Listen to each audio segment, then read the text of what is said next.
நமது பற்கள் தனியாக எங்கேயும் அது இயங்கலைங்க. இதுக்குள்ள ஒவ்வொரு பற்களும் ஒவ்வொரு உறுப்புகளோட நேரடியான கனெக்ஷன்ல இருக்குது. அதுதான் நம்ம முதல்ல புரிஞ்சுக்கணும். இன்னைக்கு 90 வயசுல கூட பல்லோட இருந்தாங்க நிறைய பேர் நம்மளுடைய முன்னோர்கள். ஆனா இன்னைக்கு 30, 40 வயசுலயே பார்த்தீங்கன்னா பல்லுக்கு ரூட் கேனல் பண்ணேன், அங்க எனாமலை கிளீன் பண்ணேன், பல்லு கட்டியிருக்கிறேன் அப்படின்னு சொல்லிட்டு இன்னைக்கு பற்களுக்கு இன்னைக்கு நம்ம சிகிச்சை எடுக்கக்கூடிய ஒரு சூழலுக்கு வந்துட்டோம். அப்போ ஒருத்தருக்கு பல்லுலேயே டிஸ்டர்பன்ஸ் கொடுக்குது அப்படின்னா அவர்களுக்கு சிறுநீரகத்தோட எனர்ஜி கொஞ்சம் பற்றாக்குறை இருக்குது. உடனே அப்போனா கிட்னி ஃபெயிலியரா அப்படின்லாம் பயப்படாதீங்க. கிட்னி ஃபெயிலியர் இருக்கிறவங்களுக்கு பாருங்கள் பல்ல பூரா டிஸ்டர்பன்ஸ் கொடுக்கும். குறிப்பாக சிறுநீரகம் மற்றும் கல்லீரல் இந்த 2 உறுப்புகளை நம்ம பாதுகாத்தோம் அப்படின்னு சொன்னாலே பற்கள் சம்பந்தப்பட்ட பிரச்சனைகள் நமக்கு வராமல் தடுக்கப்படும். அதற்கு நம்ம என்னங்க பண்ணலாம் அப்படின்னு சொன்னோம்னா,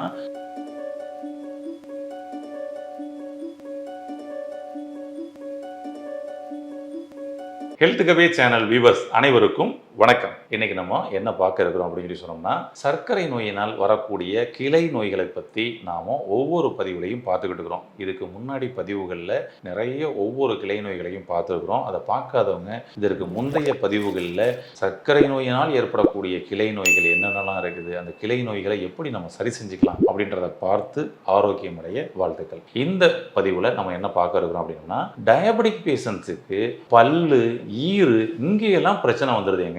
ஏன் வருது? இங்க வருவதற்கான அடிப்படை காரணம் என்ன?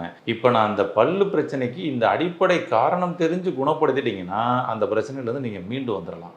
ஆனா நாம என்ன பண்ணிக்கிறோம்னா, பல்லுல தான் ஏதோ பிரச்சனை ஏற்பட்டுருச்சுன்னு சொல்லிட்டு நம்ம பல்லையே பிடுங்கி எடுக்கக்கூடிய ஒரு சூழல் வந்துருச்சு. அங்கே ரூட்டை க்ளீன் பண்ணிக்கலாம், எனாமலை க்ளீன் பண்ணிக்கலாம், இல்லைன்னா பல்லை பிடுங்கிடலாம், பல்லு தனியாக கட்டிக்கலாம்னு சொல்லிட்டு என்ன ஆயிடுச்சு அப்படின்னு சொன்னோம்னா அங்கே பல்லு தான் பிரச்சனைன்னு நினச்சிட்டோம். ஆக்சுவலி நான் நம்மளுடைய பதிவுகளில் சில விஷயங்களை சொல்லிகிட்டே வருவேன். இது மாதிரி வெளியில் தெரியக்கூடியது எல்லாமே அது ஒரு நோய் அல்ல, அது ஒரு அறிகுறியே. அறிகுறின்னு சொல்வதை விட அவரை ரொம்ப தூதுவர் அப்படின்னு சொல்லி நல்ல வார்த்தைகளால் சொல்லலாம். ஆமாம், அறிகுறின்றதை விட தூதுவர். ஏன் அப்படின்னா, நமது பற்கள் தனியாக எங்கேயும் அது இயங்கலைங்க. இதுக்குள்ள ஒவ்வொரு பற்களும் ஒவ்வொரு உறுப்புகளோட நேரடியான கனெக்ஷன்ல இருக்குது. அதுதான் நம்ம முதல்ல புரிஞ்சுக்கணும். அப்போ ஒவ்வொரு உறுப்புகளுக்கும் அது பார்த்தீங்கன்னா, இங்கே பல்லில் நீங்கள் மெல்லும் பொழுது அதுக்கு அங்கேருந்து அந்த நரம்பு நெர்வஸ் கனெக்ஷன் பார்த்தீங்கன்னா அந்த உறுப்போட கனெக்ட் ஆகிருக்கும். அப்போ அந்த உறுப்புகளில் ஏற்படக்கூடிய பிரச்சனைகளை நமது பல் என்ற தூதுவர் நமக்கு சொல்லுவார்.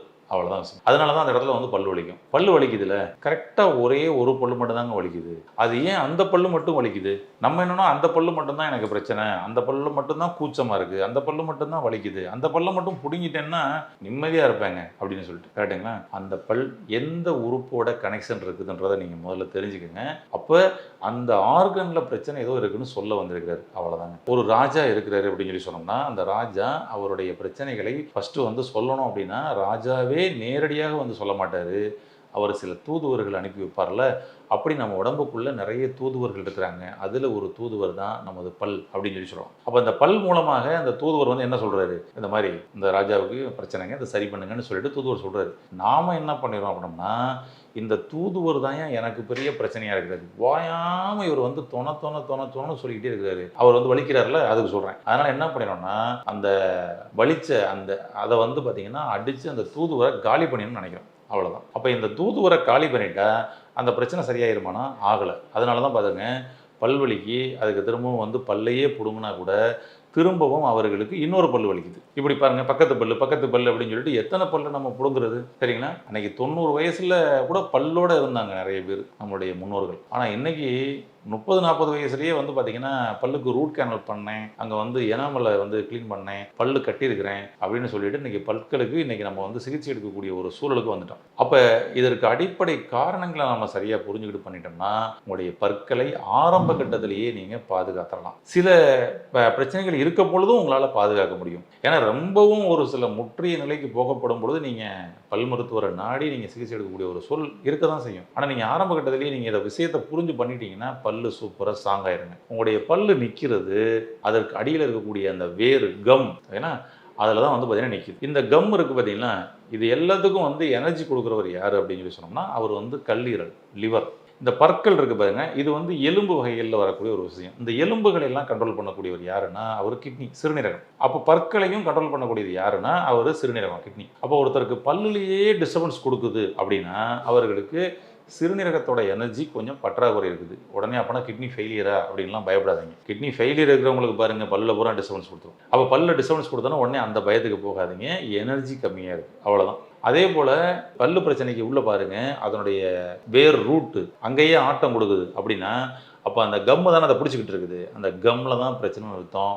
அப்போனா அது லிவர். மெயின் அவ்வளோதாங்க. ரொம்ப சிம்பிள். உங்களுடைய பல் ஆடுகிறதா, உங்களுடைய பல் வலிக்குதா, உங்களுடைய பல்லில் பூச்சி வந்துருச்சா, பல்லு ஃபுல்லாக கரை அடிச்சிருச்சா, இதுக்கு காரணம் பல்லே கிடையாது. அதை முதல்ல புரிஞ்சுங்க.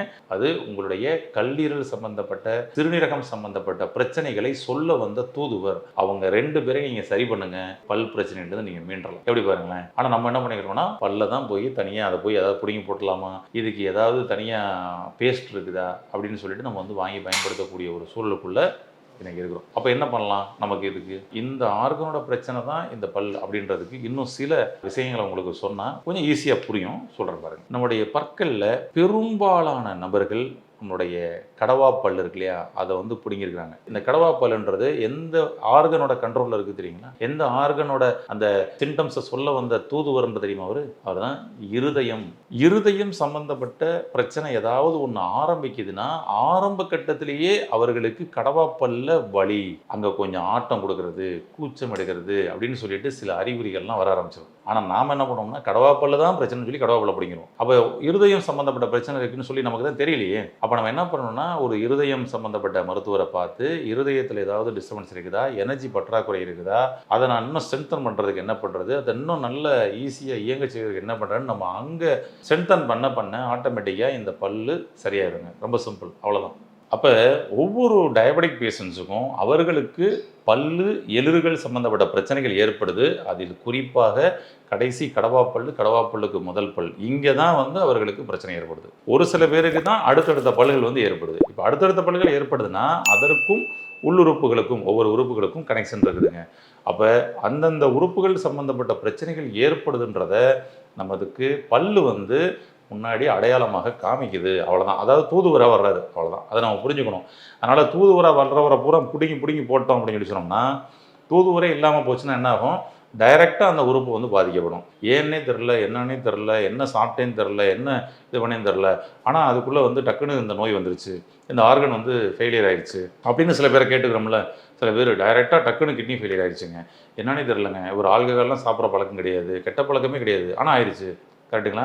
அப்போ இதான் காரணம். தூதுவர்களை பூரா நீங்கள் மொத்தமாக பிடுங்கி போட்டுட்டா டைரெக்டாக ராஜா களமிறங்கிடுவார். அப்போ நேரடியாக பாதிப்புகள் அப்படின்றது வந்து நமக்கு ஏற்பட ஆரம்பிக்கும். அதனால் பற்கள் மிக அற்புதமான ஒரு தூதுவர்கள். பற்களை அவர் சொல்வதை கேட்டு புரிஞ்சு அதற்கு எந்த ஆர்கன் பாதிப்பு ஏற்பட்டிருக்கிறதுன்றது தெரிஞ்சு அவரை சரி பண்ணோம்னா சூப்பராக ரெடி ஆகிடலாங்க. அந்த வகையில் நாம் பற்களை பாதுகாக்க எந்தெந்த உறுப்புகளை நம்ம பாதுகாக்கணுன்றதும் நம்ம சொல்லியிருந்தோம். குறிப்பாக சிறுநீரகம் மற்றும் கல்லீரல், இந்த 2 உறுப்புகளை நம்ம வந்து பாதுகாத்தோம் அப்படின்னு சொல்லி சொன்னாலே பற்கள் சம்பந்தப்பட்ட பிரச்சனைகள் நமக்கு வராமல் தடுக்கப்படும். அதற்கு நம்ம என்னங்க பண்ணலாம் அப்படின்னு சொல்லி சொன்னோம்னா, அதுக்கு ஒரு ஈஸியான ஒரு வழி, ஒரு சொல்யூஷன் சொல்கிறேன். அதை பண்ணுங்க.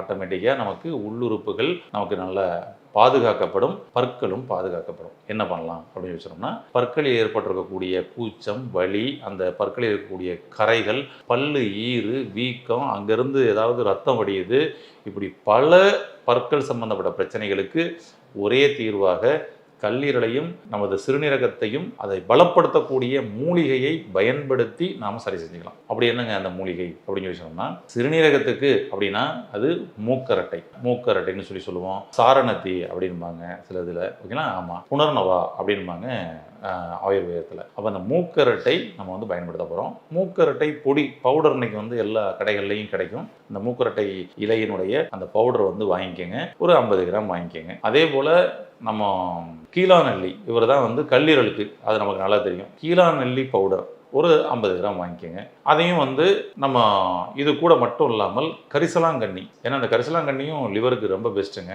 கரிசலாங்கண்ணி ஏகப்பட்ட வேலை பார்க்கும். ஆமாம், ரொம்ப அற்புதமான ஒரு மூலிகை. அப்போ இந்த கரிசலாங்கண்ணியும் அதே போல் வந்து ஒரு 50 கிராம் வாங்கிக்கோங்க. இதுக்கப்புறம் மருதம்பட்டை, இந்த மருதம்பட்டையும் ஒரு 50 கிராம் வாங்கிக்கோங்க. இது வந்து இருதயத்திற்கு நல்லது. ஏன்னா இருதயம் தானே கடைசி கடவாப்பல், அற்புதமாக இருக்குங்க. என்ன வேலை பார்க்குதுன்னு பாருங்கள். இப்போ இந்த 4ஐயும் மிக்ஸ் பண்ணிக்கங்க. அதாவது மூக்கரட்டை, கீழாநெல்லி, அப்புறம் கரிசலாங்கண்ணி, அதுக்கப்புறம் மருதம்பட்டை. இவை அனைத்தையும் ஒரு 50-50 கிராம் வந்து எடுத்து இது பண்ணிங்கன்னா ஒரு 200 கிராம் நமக்கு வந்து ஒரு பவுடர் கிடைச்சிரும். அதை நல்லா ஷேக் பண்ணி மிக்ஸ் பண்ணி வச்சுக்கிட்டு இதில் காலையில் பல்லு விளக்கிடுவாங்க. இதையே நீங்கள் கஷாயம் மாதிரி பண்ணி நீங்கள் சாப்பிடவும் செய்யலாம். இதையே ஒரு ஸ்பூன் எடுத்து போட்டு வாய் ஃபுல்லாக கொப்புளிச்சு பல்லு ஈறு இடுக்குகள்லாம் கொப்புளிச்சு துப்பி வாய் கழுவிக்கலாம். இப்படி வந்து இதை வந்து 3 வகையில் நம்ம வந்து பயன்படுத்தலாம் இந்த பிரச்சனையிலேருந்து முழுமையாக வெளிவர.